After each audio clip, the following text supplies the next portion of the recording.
நான் சொல்லப்பட்டிருக்கிறேன். இருந்தாலும் என்னுடைய உரையை சிறப்பு விருந்தினர்கள் வருகைக்கு பிறகு வைத்துக் கொள்வதற்கு நான் விரும்புகிறேன்.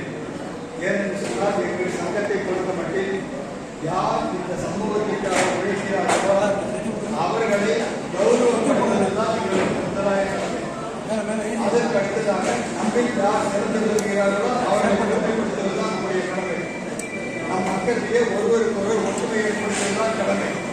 அந்த அடிப்படையில் பாராட்டு நிறுவனம் மத்தியில் கொடுக்கப்பட்டிருக்கிறது. அவர்களை இப்போது அழைத்து பாராட்ட வேண்டியோம். ஒவ்வொருவருக்கும் ஒரு கொண்டாடையோ ஏழையோ அளிக்கப்பட்டு என்னுடைய சங்கமானது எனக்கு உத்தரவிட்டிருக்கிறது. மற்றபடி இப்பொழுது நிகழ்ச்சியானது கொஞ்சம் முன்னாகவே நடக்க இருக்கிறது. உங்கள் மகிழ்வையும் பாராட்டையும் ஆதரவையும் கரவொலியை மூலமாக தெரிவிக்குமாறு அன்புடன் கேட்டுக்கொள்கிறேன். என்னுடைய உரையை நான் பின்னர் நம்முடைய சிறப்பு விருந்தினர் அவர்களுக்கு பார்ப்பதற்கு கடமைப்பட்டிருக்கிறேன். நன்றி, வணக்கம். அடுத்த நிகழ்ச்சியாக பலருக்கு